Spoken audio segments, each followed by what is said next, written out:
मान्यवर, ये बांग्लादेशी घुसपैठिए हो या रोहिंग्याज हो जो घुस कर आते हैं, पहले असम से भी आते थे जब कांग्रेस की सरकार, अब बंगाल से आते हैं टीएमसी की सरकार, घुस कर आते हैं।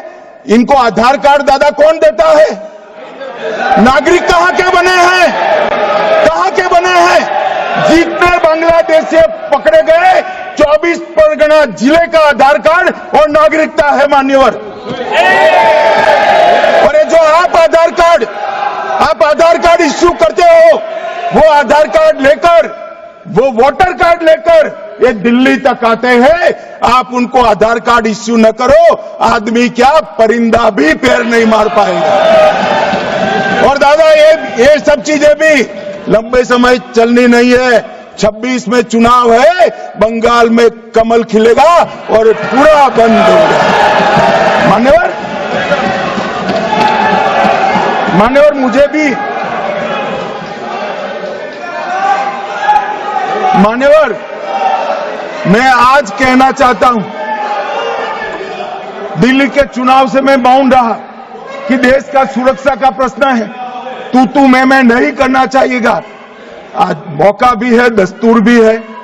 इन्होंने सवाल उठाया, मैं बिल भी ये लेकर आया हूं, इसलिए मैंने देश की जनता को सत्य बताया है।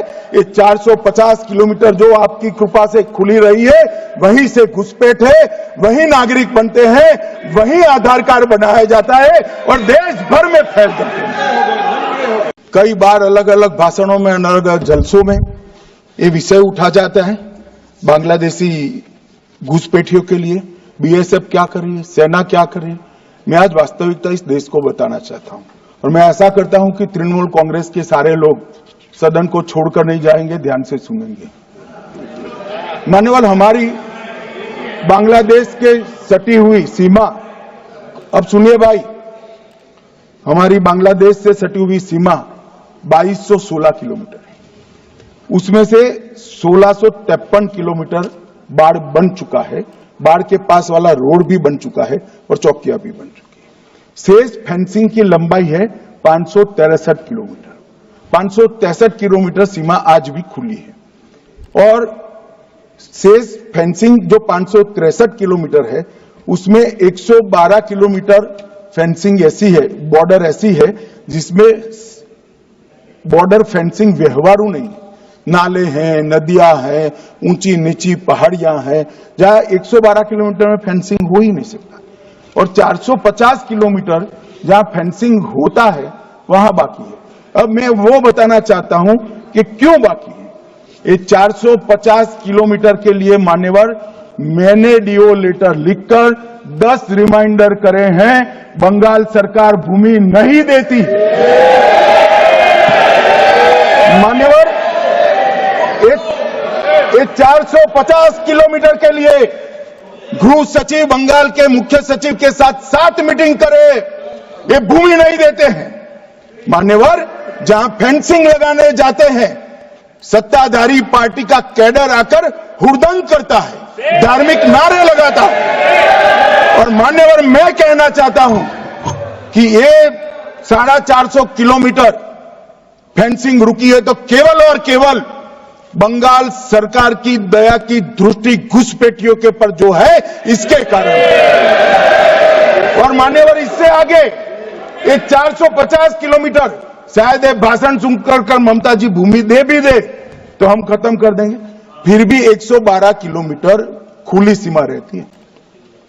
मान्यवर, जब आप 2000 किलोमीटर बाढ़ बना देते हो और 112 किलोमीटर नहीं बनाते हो, तो कई बार तो ये 2000 किलोमीटर के कोई मायने नहीं। आदमी को घुसने के लिए कितनी जगह चाहिए मालूम। तो 112 किलोमीटर जो नदी है, नाले हैं, एक कठिन भौगोलिक परिस्थिति है, वहां से लोग आते हैं। ये सवाल हमें करते हैं।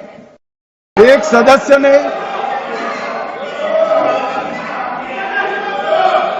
मान्यवर, एक सदस्य ने मुद्दा उठाया कि पासपोर्ट रैंकिंग में 50वां नंबर है।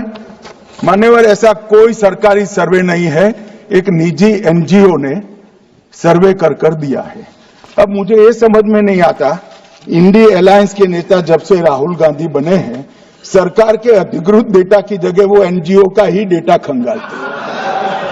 कई बार तो भाषण भी एनजीओ का दिया हुआ करते थे, मान्यवर, और कई बार छापा बगैर का संविधान भी लहरा देते हैं। मुझे मालूम नहीं है क्या हुआ है इससे।